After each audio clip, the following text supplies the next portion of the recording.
Mari setiap jemaat yang dikasih oleh Tuhan, dimanapun kita berada, kita meninggikan Tuhan, kita mau sembah Tuhan, kita mau bersorak-sorak bagi nama Tuhan, karena Dia adalah Raja segala raja.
Kita percaya Tuhan yang kita sembah, Tuhan yang luar biasa.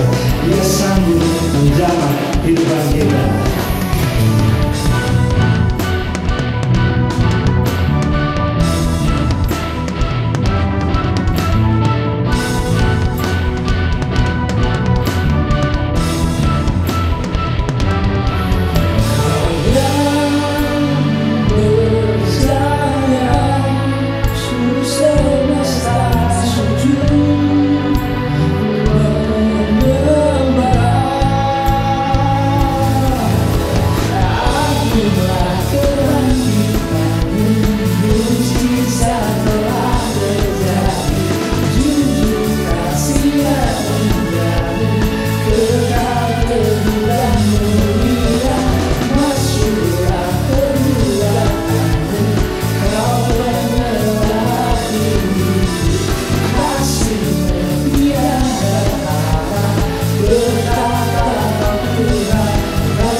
Mari jemaat Tuhan yang dikasih oleh Tuhan, kita memuji dan bersorak-sorak bagi nama Tuhan dengan nyatakan Tuhan kita adalah Tuhan yang baik.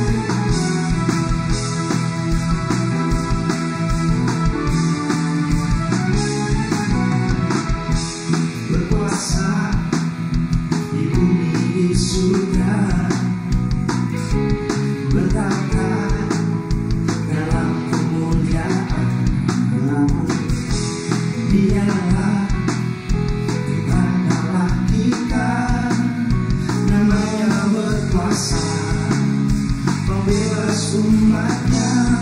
Betapa hebat, betapa kuat dasarnya Allah kita. Dia percaya atas semua perbuatannya.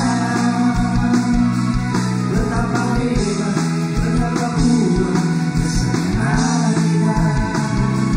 Dia bernama Yesus Raja segala raja, Tuhan Allah kita.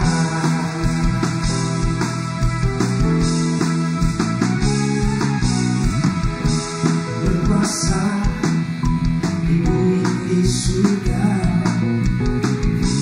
bertata dalam kemuliaan Allah. Dialah Tuhan Allah kita, namanya berkuasa, membebas umatnya.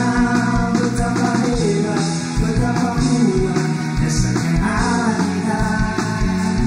Dia percaya atas semua perbuatannya. Betapa hebat, betapa kuat dasarnya Allah kita. Dia bernama Yesus Raja segala raja, Tuhan Allah kita.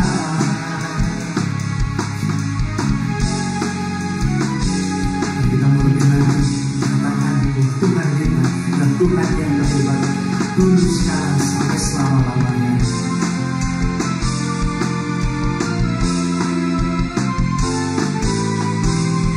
Betapa hebat, betapa kuat dasarnya Allah kita. Dia percaya atas semua perbuatannya. Betapa hebat, betapa kuat dasarnya Allah kita. Dia bernama Yesus Raja segala raja. Betapa hebat, betapa kuat dasarnya Allah kita. Dia percaya atas semua perbuatannya. Betapa hebat, betapa kuat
Terpujilah nama-Mu Tuhan di tempat maha tinggi.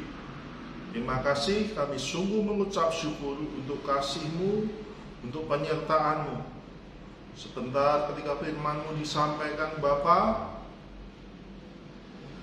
hamba-Mu hanya alat-Mu saja, sungguh nama-Mu yang dipermuliakan. Jadikan firman-Mu tuntunan dalam setiap kehidupan kami. Biarlah kami mengerti apa yang Kau mau dalam kehidupan kami. Terima kasih Bapa. Haleluya. Amin. Shalom, semangat yang dikasihi Tuhan. Saya berharap kita semua sedang dalam keadaan yang sehat, dan saya percaya bahwa ketika kita di dalam Tuhan, apapun yang kita alami, baik itu senang maupun susah, penyertaannya tidak pernah meninggalkan kita. Pada hari ini kita akan sama-sama bahas sebuah teks yang luar biasa dari Mazmur. Kita sama-sama buka dari Mazmur pasalnya yang ketiga. Saya akan bacakan, Bapak Ibu bisa simak di rumah masing-masing. Di sini oleh LAI diberi judul Nyanyian Pagi dalam Menghadapi Musuh. Mazmur Daud ketika ia lari dari Absalom anaknya. Ya Tuhan, betapa banyaknya lawanku. Banyak orang yang bangkit menyerang aku. Banyak orang yang berkata tentang aku, baginya tak ada pertolongan daripada Allah. Selah. Tetapi Engkau Tuhan adalah perisai yang melindungi aku. Engkaulah kemuliaanku dan yang mengangkat kepalaku. Dengan nyaring aku berseru kepada Tuhan, dan Ia menjawab aku dari gunungnya yang kudus. Selah. Aku membaringkan diri lalu tidur. Aku bangun sebab Tuhan menopang aku. Aku tidak takut kepada puluhan ribu orang yang siap menyerang aku. Bangkitlah Tuhan, tolonglah aku, ya Allahku. Ya Engkau telah memukul rahang semua musuhku dan mematahkan gigi orang-orang fasik. Dari Tuhan datang pertolongan, berkat-Mu atas umat-Mu. Selah. Yang percaya sama-sama katakan amin. Ketika saya membaca teks ini, saya renungkan, ini luar biasa Bapak Ibu, teks ini dari judulnya sendiri diberi judul di sini, Mazmur Daud ketika ia lari dari Absalom anaknya. Saya akan jelaskan latar belakangnya dahulu Bapak Ibu. Jadi Absalom adalah putra Daud yang ketiga Bapak Ibu. Ya, Daud pada dasarnya sangat menyayangi Absalom. Ya, ia adalah anak Maakha, ya, keturunan dari kerajaan Absalom ini, ya, turunan dari kerajaan, anak ketiga, ya. Kekecewaan Absalom terhadap Daud sebetulnya dimulai ketika Amnon, ya, melakukan tindakan tidak terpuji terhadap Tamar, dan kemudian Absalom merasa sakit hati. Nah, kekecewaannya adalah ketika Daud ternyata tidak menghukum Amnon, ya. Lalu dia Absalom mengambil tindakan sendiri, dia membunuh Amnon dan kemudian melarikan diri ke tempat kakeknya selama 3 tahun. Tapi kemudian karena cintanya, sayangnya Daud kepada Absalom, kemudian ia memperbolehkan, selama 3 tahun sudah terlewat, ia memperbolehkan Absalom untuk kembali ke Yerusalem, ya. Tetapi ternyata dendam Absalom terhadap Daud ini tidak hilang begitu saja. Dia mulai melakukan langkah-langkah politik, mulai merongrong pemerintahan dari Daud, ya, mulai mengambil langkah-langkah politik mendekati musuh-musuhnya Daud. Dan kemudian pada titik puncaknya Absalom pergi ke Hebron, mengumpulkan kekuatan dan mendeklarasikan kerajaannya. Ya, sudah bisa diduga bahwa ternyata seluruh negeri mendukung Absalom. Seluruh negeri senang dengan naiknya Absalom ini, dan mereka dengan kompak melawan Daud. Ya, mereka dengan kompak melawan Daud. Ketika Absalom mulai mendekati Yerusalem untuk memberontak, Daud tidak melawan. Daud pergi, bahkan dia meninggalkan tabut perjanjian. Tetapi tidak sampai di situ saja, Absalom mulai mengejar Daud dan mengepung dia. Itu yang bisa kita bayangkan kondisi Daud saat itu. Ya, ketika dia katakan, ya Tuhan, betapa banyaknya lawanku, banyak orang yang bangkit menyerang aku. Daud sedang dalam keadaan yang terkepung saat itu. Seluruh negeri, hampir sebagian besar seluruh negeri mendukung Absalom dan mengepung Daud. Tidak ada jalan keluar. Kondisinya sangat terjepit, ya. Orang yang begitu luar biasa gagahnya melawan Goliat, Bapak Ibu, yang begitu gagah perkasanya mengalahkan berlaksa-laksa musuh, saat itu sangat ketakutan. Dia merasakan kesendirian, tidak ada yang menolong dia hanya lari, Daud hanya lari bersama dengan segelintir pasukan yang masih setia. Bagaimana jika lari ke luar negeri? Sama saja. Jadi saat Daud memerintah, dia melakukan kebijakan politik luar negeri yang tidak bersahabat. Ya, Daud tidak sudi bersahabat dengan negara-negara tetangga yang menyembah berhala. Maka dari itu ketika Daud mengalami kesulitan, justru mereka sangat senang. Justru mereka sangat berharap Absalom yang memerintah, bukan Daud. Tidak ada celah bagi Daud untuk melarikan diri. Di negeri sendiri dia dikejar-kejar untuk dibunuh, mau pergi ke luar negeri juga tidak ada kesempatan bagi dia. Ya. Kondisinya sangat tersempit dan saya bisa bayangkan orang yang begitu gagah perkasa saat ini sedang di dalam kondisi yang sangat tersempit. Sedang dalam kondisi yang sangat ketakutan, Bapak Ibu. Ya. Kalau kita hidup cukup lama, saya percaya kalau kita hidup, Bapak Ibu hidup cukup lama, saya percaya ada satu titik di mana hidup kita mengalami kondisi yang seperti ini. Kondisi sangat terjepit, seberapapun kekuatan kita di dalam posisi yang sangat terjepit dan sangat ketakutan. Pahlawan yang gagah perkasa saat itu mengalami kondisi yang ketakutan. Tapi luar biasanya di sini ya, Daud tidak malu-malu. Saya senang banget di sini. Doa Daud adalah, ya Tuhan, betapa banyaknya lawanku. Dia menyadari dan dia terbuka kepada Tuhan. Betapa takut aku, Tuhan. Aku takut, Tuhan. Saat ini Tuhan, kondisiku sangat tersempit dan aku takut.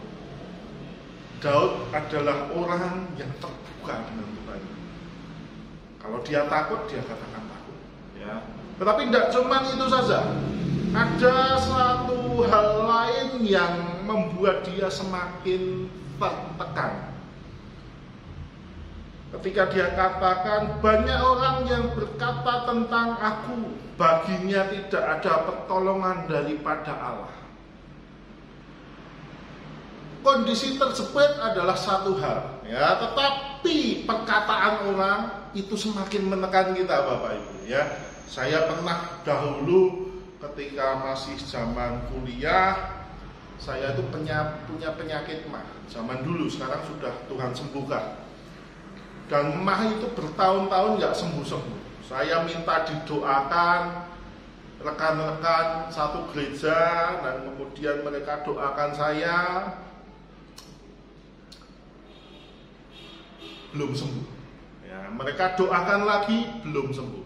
Pada akhirnya mereka mengatakan begini, Bapak Ibu, ya, ini sama-sama orang Kristen, ya. Mereka katakan begini, wah Yusak, kamu kok nggak sembuh-sembuh?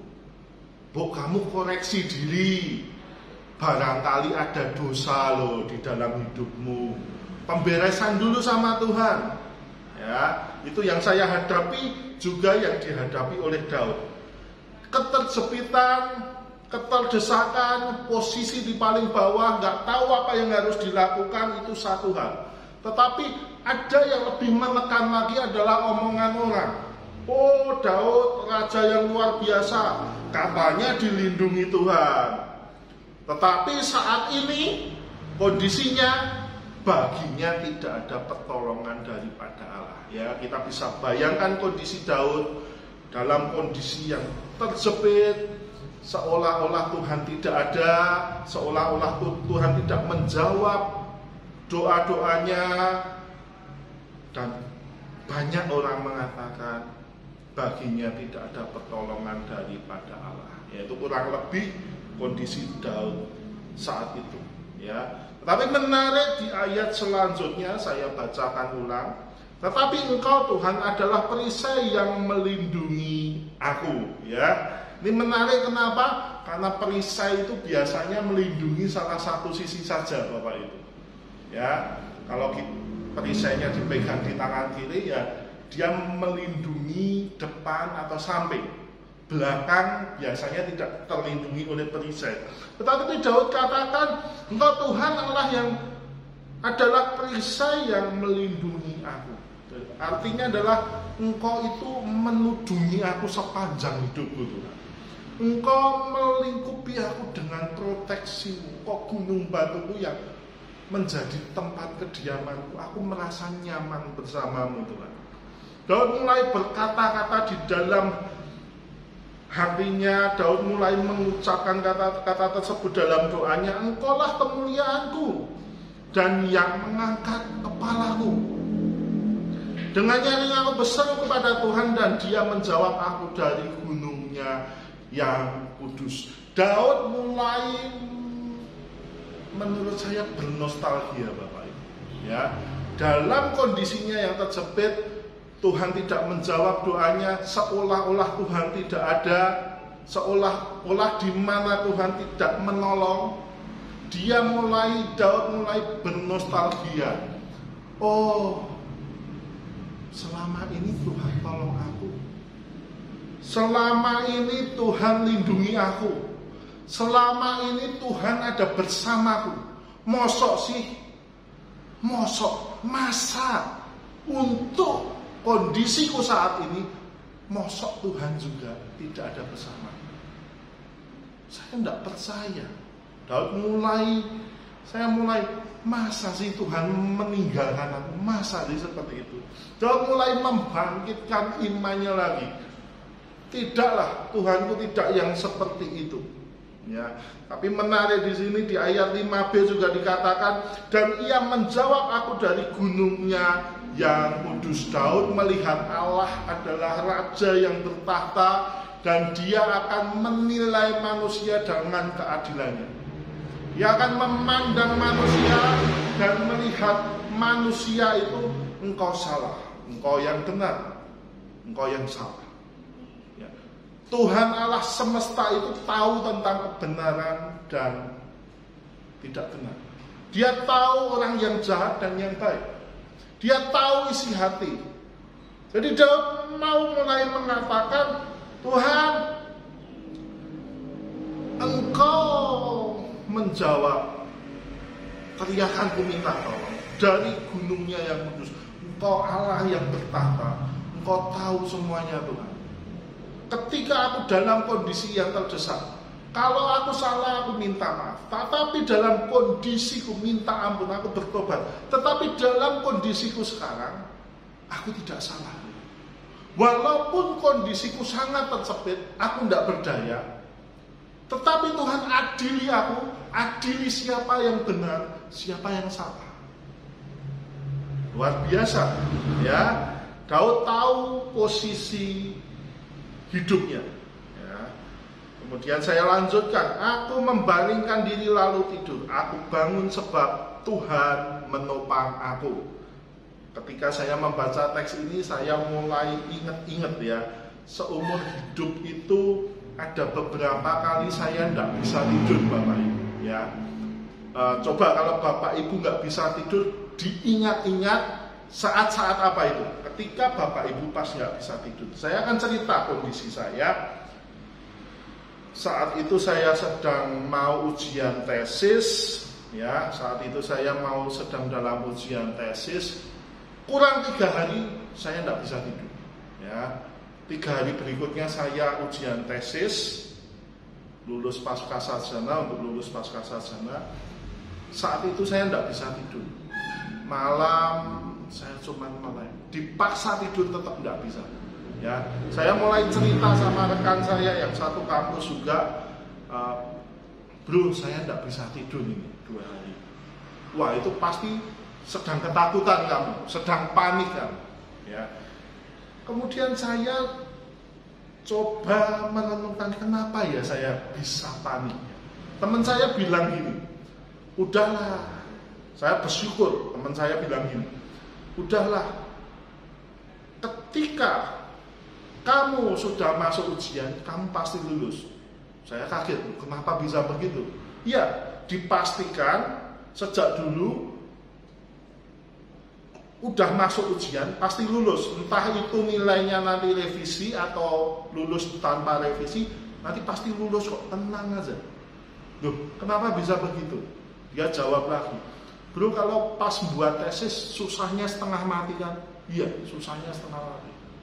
Susah sekali sampai banyak orang stres. Saya kerjakan tesis saat itu bisa 1 tahun lebih dan banyak perbaikannya. Ya, nah itu ketika prosesnya susah, dipastikan yang ujian itu bisa lulus sebetulnya. Hanya nanti lulusnya dengan revisi atau enggak. Nah, ketika teman saya bilang begitu, di malam yang ketiga, besok paginya saya harus ujian tesis, saya bisa tidur, Bapak Ibu.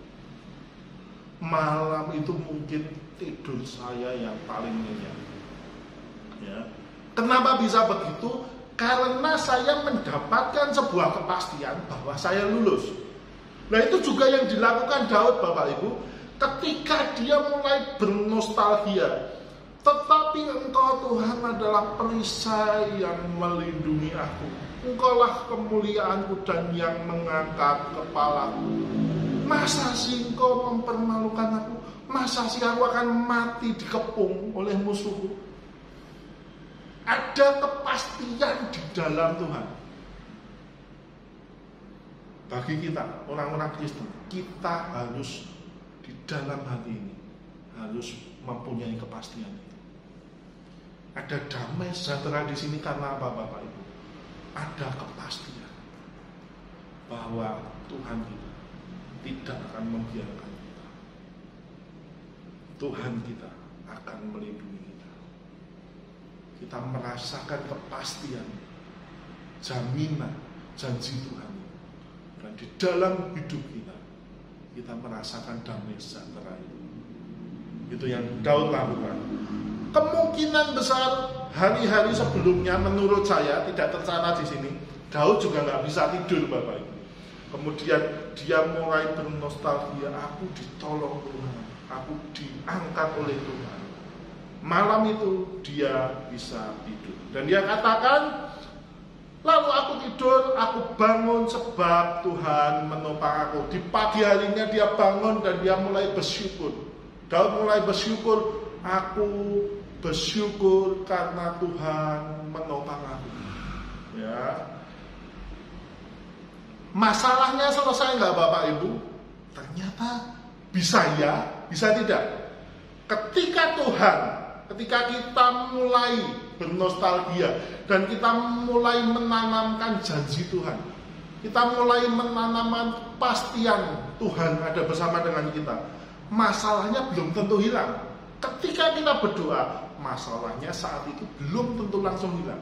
Bisa hilang, bisa Tuhan tolong kita, bisa Tuhan angkat masalah kita, bisa tidak juga. Dan dalam kasus Daud ini ternyata tidak begitu, Bapak Ibu. Contoh, kenapa Pak? Baca ayat 7. Aku tidak takut kepada puluhan ribu orang. Berarti puluhan ribu orang yang mengepung masih ada, yang siap mengepung aku. Ternyata dia minta tolong lagi. Bangkitlah Tuhan, tolonglah aku. Masalahnya belum hilang, Bapak Ibu. Bisa hilang dengan segera, puji Tuhan. Masalahnya masih ada, puji Tuhan juga. Ya, puji Tuhan juga. Tidak ada masalah, yang penting Tuhan bersama dengan kita. Ya, dari teks ini kemudian saya mulai merangkum sebuah pola, ya. Pola ketika Daud menghadapi persoalan, ya. Saya coba rangkum itu. Ketika Daud menghadapi persoalan hidup yang menghimpit dirinya, yang pertama, dia mulai jujur kepada Tuhan. Tuhan, aku tidak kuat tanpamu. Aku takut Tuhan. Aku takut Tuhan, aku ketakutan Tuhan, tolong aku. Ya. Kemudian yang kedua, ketika masalah ini terus menghimpit, Daud mulai bernostalgia. Selama ini Tuhan tolong aku. Pastinya ketika aku menghadapi masalah lagi, Tuhan juga tolong aku. Lalu apa? Lalu ketika dia mulai bangun pagi, ya, ketika dia mulai bangun pagi, setiap hari Daud mengucap syukur. Ya, dia menguatkan hatinya, lalu dia mengucap syukur. Tuhan, puji nama Tuhan. Di pagi hari ini, aku masih bisa bangun, aku masih bisa memuliakan Engkau.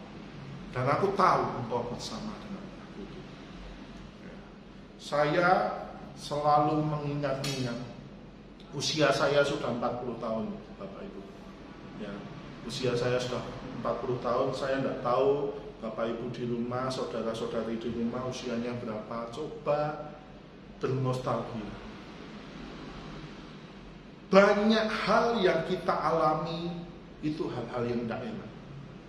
Ya, saya pernah mengalami sakit penyakit yang parah, bahkan saya pernah mengalami kematian. Ya, dan Bapak Ibu juga mengalami banyak hal yang tidak enak. Saya percaya.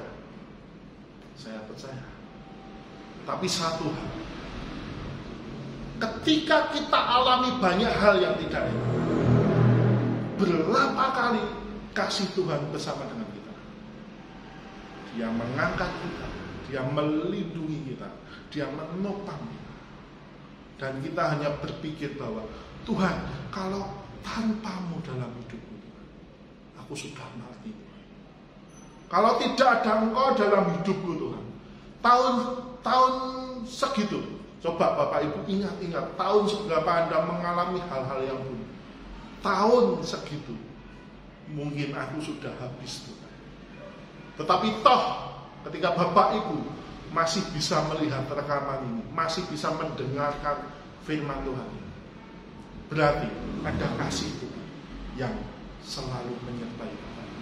Ada mujizatnya, ada pertolongannya yang tidak pernah berakhir untuk kita. Tidak pernah berakhir untuk kita. Kesetiaannya, kasih setianya selalu bersama dengan kita. Itu yang bisa saya sampaikan. Saya berharap kita semua terus mengingat kebaikan Tuhan. Jangan pernah lupakan dia. Dan terus nempel kepada Tuhan. Tuhan Yesus memberkati. Bapak Ibu, mari kita berdoa. Terpujilah nama-Mu Tuhan di tempat mati. Sungguh kami mengucap syukur, begitu dahsyat kasih-Mu bagi kami. Dalam kehidupan kami, mungkin kami sedang mengalami banyak hal yang tidak enak, Tuhan. Mungkin ada beberapa Bapak Ibu yang di rumah sedang mengalami hal-hal yang tidak enak. Untuk hari ini, Tuhan, Engkau sudah berbicara kepada kami masing-masing. Dan biarlah Tuhan, hari ini kami diteguhkan, Tuhan. Teguhkanlah hati kami. Dan haruslah kami sadar bahwa dalam setiap persoalan hidup kami, ada Engkau di dalam situ. Engkau yang menuntun kami, Engkau yang menopang kami. Tidak ada masalah yang terlalu berat bagimu. Tidak ada sakit penyakit yang terlalu parah bagimu, Tuhan. Untuk menolong kami begitu mudah bagimu. Tapi biarlah kami meneguhkan hati kami dan mengingat kebaikan setiap hari. Biarlah kami selalu bersyukur untuk kasih-Mu. Haleluya. Amin. Mari kita akan sama-sama angkat tangan kita. Kita akan terima doa kita. Tuhan memberkati dan melindungi engkau. Tuhan menyinari engkau dengan wajahnya dan memberi engkau kasih karunia. Tuhan menghadapkan wajahnya padamu dan memberi engkau damai sejahtera. Yang percaya sama-sama katakan amin.